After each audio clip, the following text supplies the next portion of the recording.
Se você é LGBTQ+, e tem mais de 40 anos, provavelmente você já ouviu a expressão câncer gay. Iniciada nos anos 80, surgiu então a desconhecida AIDS, provocada pelo aumento do vírus HIV dentro do seu corpo.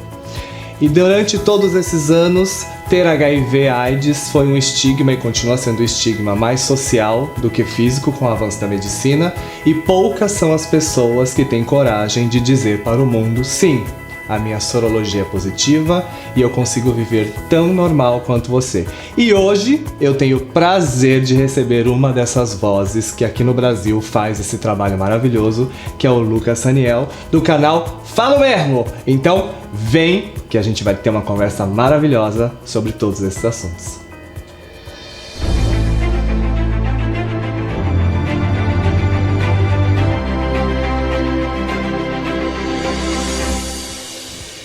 Então, estou aqui com o Lucas Raniel, seja muito bem-vindo. Muito obrigado por ter aceito o convite. Obrigado pela oportunidade. E já vamos começar falando. Vamos.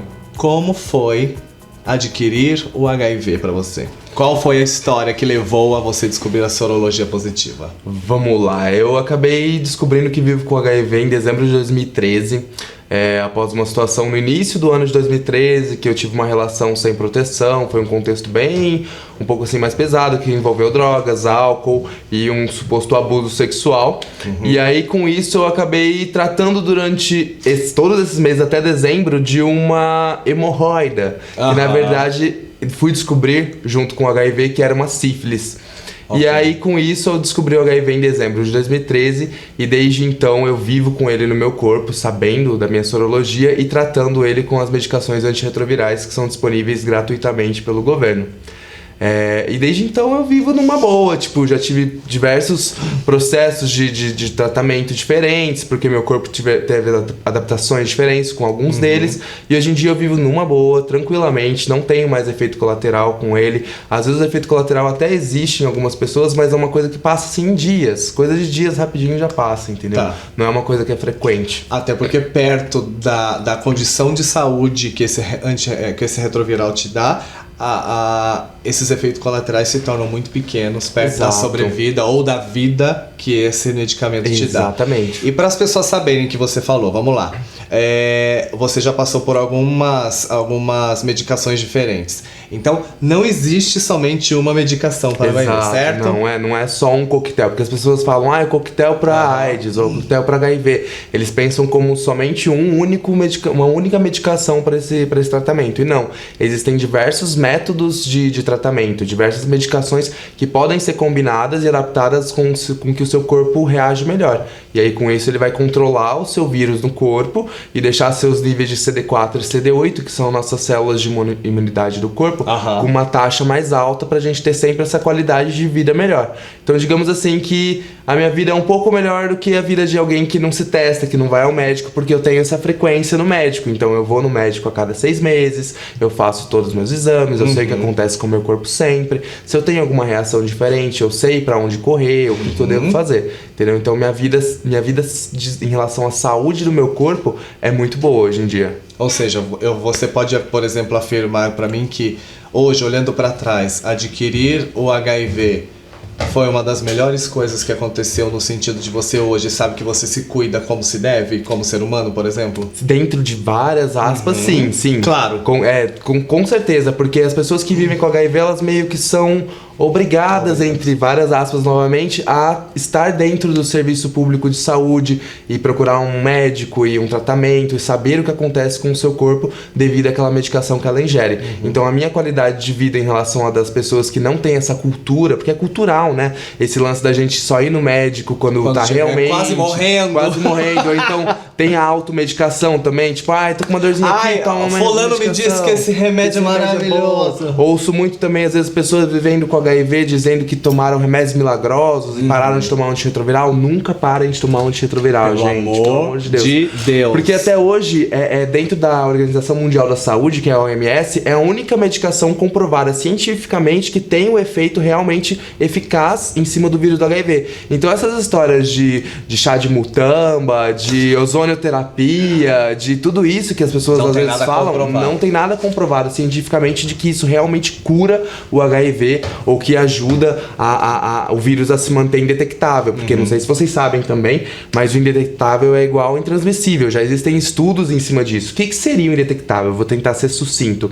É quando a nossa taxa de carga viral no corpo tá tão baixa, tão reduzida, que o vírus ele fica dormindo aqui, ele tá quietinho. Em algum pedacinho do corpo, tem alguns pontos específicos que a gente sabe, só que ele tá aqui quietinho e ele não transmite para outras pessoas. Então, o ser indetectável é algo muito bom para quem vive com HIV. Por quê? Porque você já não tem essa preocupação, esse medo que muitas das pessoas têm de ser uma bomba relógio, de transmitir o vírus para outras pessoas. De ser um portador de uma doença no sentido de espalhá-la. Isso, exatamente. Então, ser indetectável é algo muito bom pra gente que vive com HIV, é um avanço tecnológico, assim, que do início do vírus até hoje, eu nunca imaginei que seria tão rápido até assim pra gente ter esse tipo de tratamento, entendeu? Que tá disponível. Quase 30 anos Quase 30 anos, mas é pequeno perto da quantidade de tempo. Exatamente. Né? Então, estar indetectável é muito bom. Só que também a gente não pode se esquecer das pessoas que vivem com a AIDS também. A gente fala muito do HIV, né? Das pessoas que vivem com HIV, das pessoas que estão indetectáveis. Só que a gente não pode se esquecer das pessoas que estão vivendo com AIDS e que tem um tratamento um pouco mais dificultoso, que o corpo às vezes não aceita de uma maneira correta. A gente nunca pode deslegitimar essas pessoas ou reduzi-las a um vírus ou a um perigo, entendeu? Por isso que existem outros métodos de prevenção dentro da prevenção do vírus do HIV. Por isso que a gente fala abertamente assim de outros métodos de prevenção, que seria o que é a testagem, o preservativo, a PEP, que é a profilaxia pós-exposição, que é uma profilaxia que ela é emergencial, não sei se você sabe. Ou seja, transou, aconteceu um acidente, estourou a camisinha, você não tem a certeza do parceiro se é saudável ou não. No dia seguinte você corre no centro de saúde. Tem até 72 horas. Até 72 horas. 72 corre horas. E faz aconteceu na sexta-feira. Você tem até segunda-feira pra ir lá e buscar a PEP. Você toma 28 dias? Você toma por 28 dias a PEP, que é a profilaxia pós-exposição. E aí depois a gente tem também a PrEP, que é a profilaxia pré-exposição, que é o preventivo, que serve, que atualmente está sendo disponível para algumas populações que têm comportamentos de risco.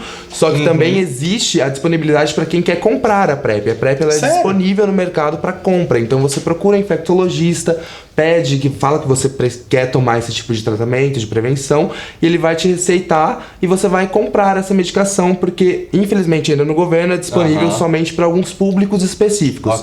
E aí, além da PrEP, existe até o gel lubrificante. O gel lubrificante à base de água, muita gente não sabe, mas ele também é um método de prevenção. Por quê? Porque ele dilui nossos fluidos corporais quando você está tendo a relação sexual com ou sem preservativo. E a diluição desses fluidos diminui o risco deles se instalarem no seu corpo. Que interessante. Exatamente. Então até o gel lubrificante é um método de prevenção, entendeu? Vivendo e aprendendo.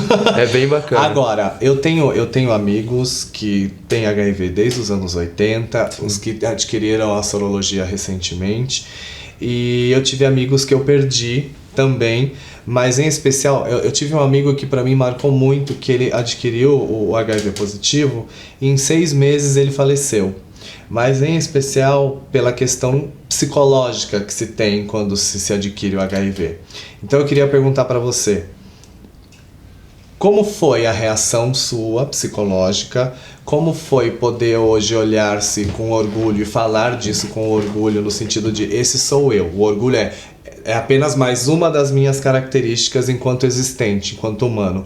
E o que você acha, por exemplo, que poderia melhorar para que as pessoas tirassem esse estigma psicológico quando descobrem que são soropositivas? Sim, quando eu descobri que eu vivo com HIV, foi aquele primeiro impacto, né? Aquele baque, porque eu não tinha muita informação e o que eu tinha era informação da escola, que era bem errônea. Adquiriu, vai morrer. Aquela coisa bem feia, imagens feias, Cazuza, Renato Russo, Fred Mercury, feridas do corpo, sabe? Era essa a imagem que eu tinha do vírus do HIV. E aí, primeiro momento foi bem desesperador, tanto que eu tentei suicídio. Sério? Foi uma coisa bem complicada. Minha mãe me ajudou muito no processo, eu entrei em depressão por um tempo.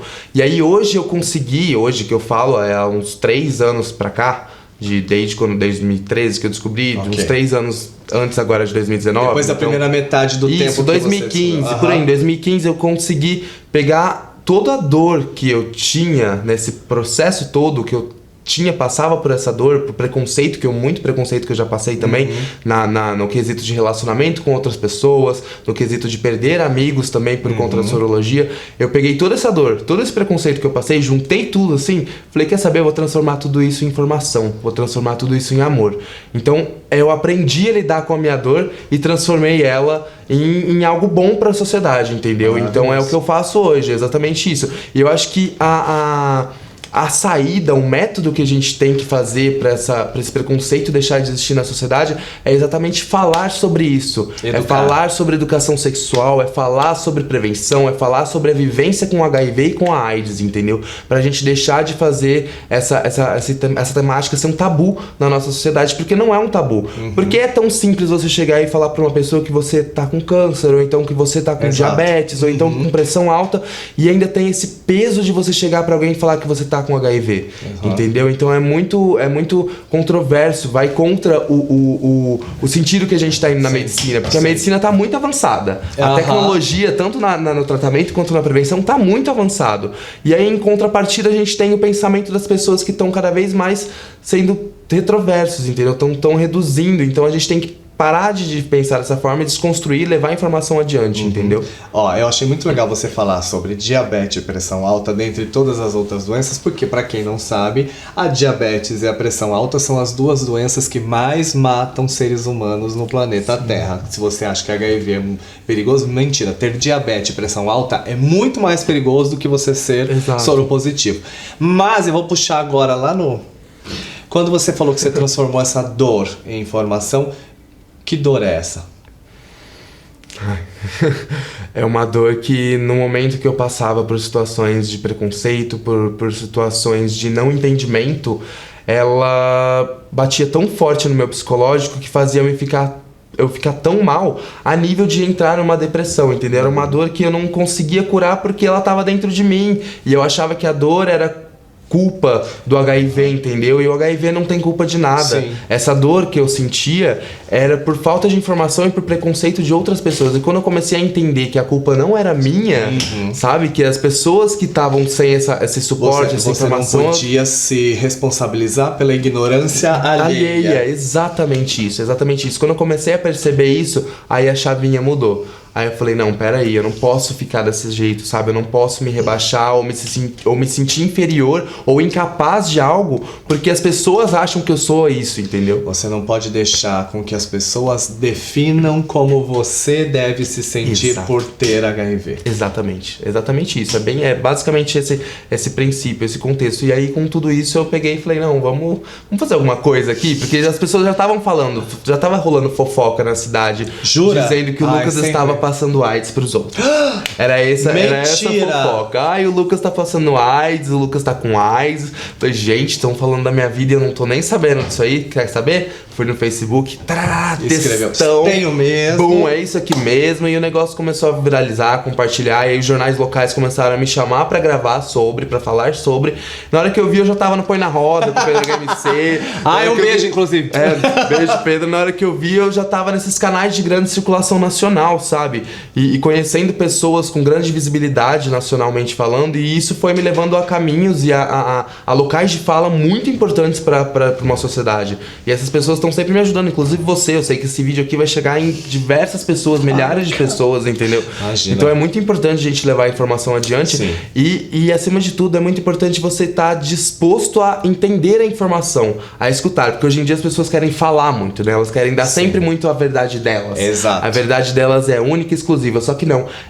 Pra gente ter esse aprendizado e esse entendimento, a gente também precisa escutar. A gente também precisa ter a vivência do outro, pra gente se juntar com as nossas experiências. Até porque não adianta nada você falar ou ter uma voz de fala de algo que você não vive. Exato. Né? Porque hoje a gente vê pessoas que continuam repetindo que comer no mesmo copo, beber água no mesmo copo, no mesmo talher, usar a mesma toalha de banho e dar um beijo no rosto transmite HIV. Gente, por favor, nós estamos com milhares de informações espalhadas pela internet e é só você acessar com o seu dedinho, então é muito difícil. É um trabalho de formiguinha. Exatamente. Porque além do canal, eu imagino que você deve encontrar, a gente estava falando antes sobre os aplicativos da vida, que você acaba doutrinando as pessoas que estão falando com você no aplicativo, inclusive. Sim, muita gente me pergunta, Luca, você tá em aplicativo de pegação, de relacionamento? Eu falo, gente, tô em todos. E o intuito também é conhecer pessoas pra me relacionar sexualmente ou casualmente, ou quem sabe mais pra frente, algo mais sério. Mas o intuito também, principalmente, é levar a informação adiante, porque a pessoa vai abrir ali. Meu nick já é o quê? HIV positivo, já chama atenção. A pessoa já abre ali, já tem um textinho contando o que eu sou, onde eu já estive, o que eu faço. A pessoa se interessa e ela quer saber, tirar as dúvidas dela ali com alguém, e como é meio camuflado de que às vezes você pode tirar essa dúvida sem mostrar o seu rosto, talvez elas se sintam mais confortáveis em poder falar e tirar as dúvidas, ou até mesmo falar, olha, eu também tenho, não sei o que eu faço, você pode me ajudar? Exato. Imagina se você vai passar por isso. Muito. Não só nos aplicativos, mas no Instagram também, por e-mail também. Muita gente chega até mim pra tirar dúvida, pra contar experiências, pra contar as vivências. Às vezes problemas da rede pública de saúde que eles passam por preconceito de profissionais, eles também reportam pra mim e eu tento fazer isso de alguma forma se reverter em informação para esses profissionais, porque ainda existe muito profissional da área da saúde que tem esse certo preconceito, que ainda não conseguiu assimilar. Eu já passei por alguns. Exemplo.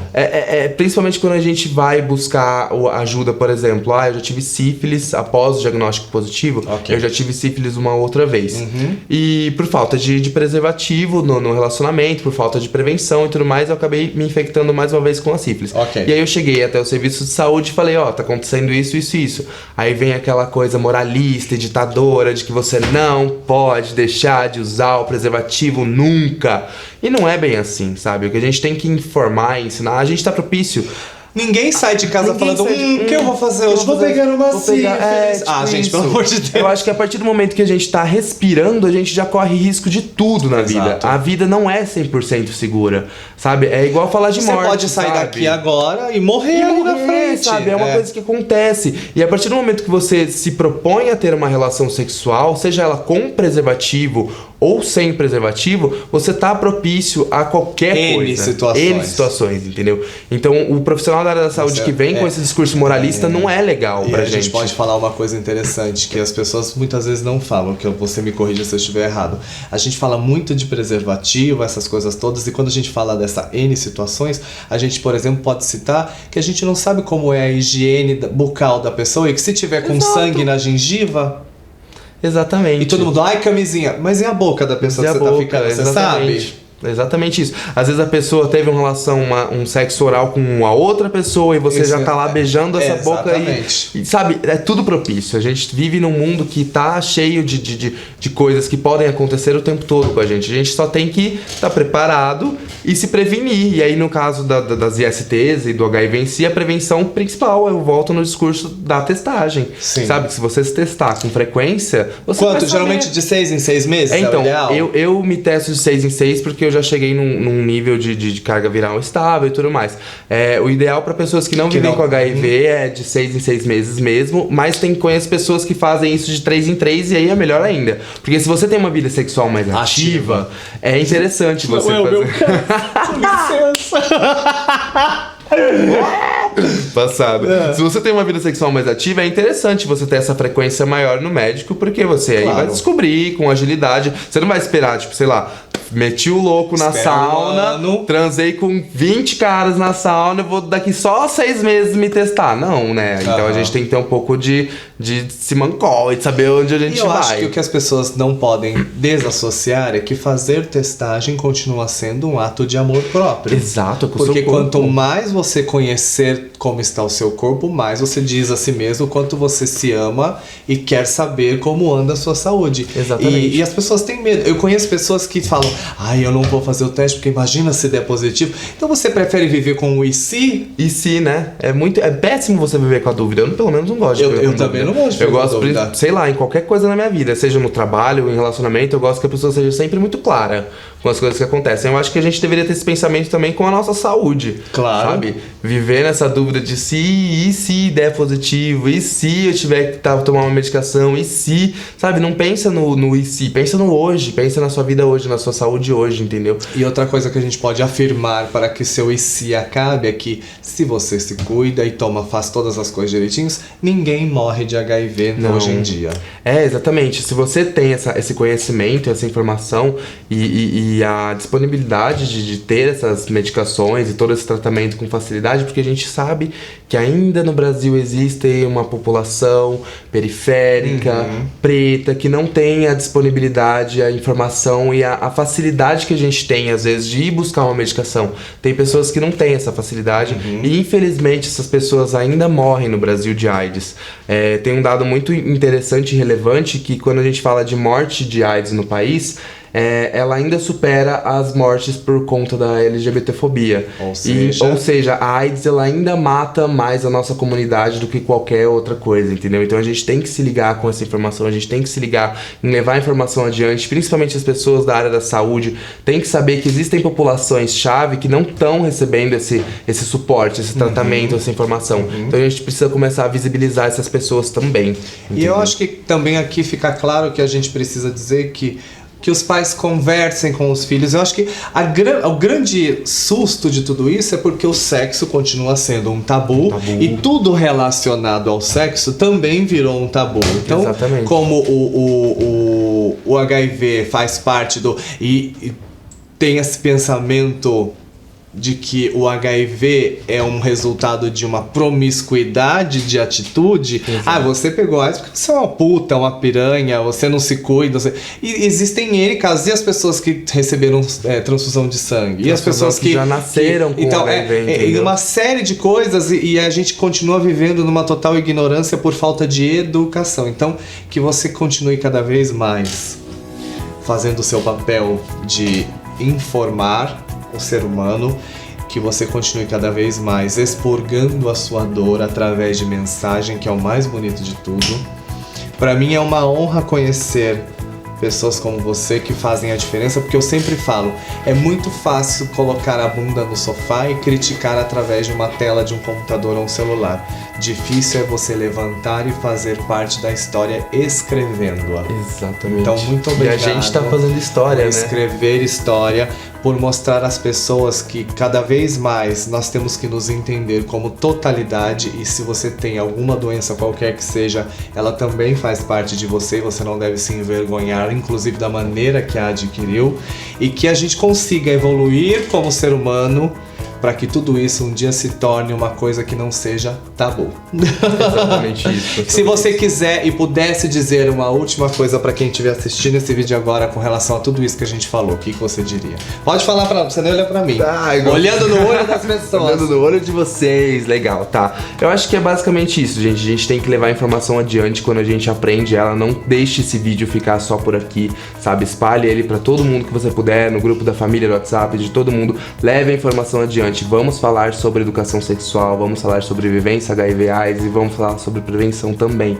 E tem uma frase do Give, de uma campanha muito interessante, que é a campanha O Cartaz, que eu sempre costumo enfatizar, que é o seguinte: se o preconceito é uma doença, a informação é a cura. Então, vamos levar a informação adiante. Demorou? Eu conto muito com a ajuda de vocês, obrigado pela oportunidade. Aí quem agradece sou eu. Só queria dizer que esse homem fala mesmo. Então se não segue ele no canal, aproveita pra seguir, que a gente sabe que ele tá parando, ele tá voltando em breve. Vou voltar em breve, gente, aguarde. Mas segue, se você quiser saber mais, tem um monte de vídeo lá pra você estudar mais, entender melhor. E por favor, ignorância já deixou de ser uma coisa bonita de se ter há muito tempo. Então não justifique-se mais a sua ignorância. Exatamente, obrigado. Um beijo, coisa mais linda, um beijo.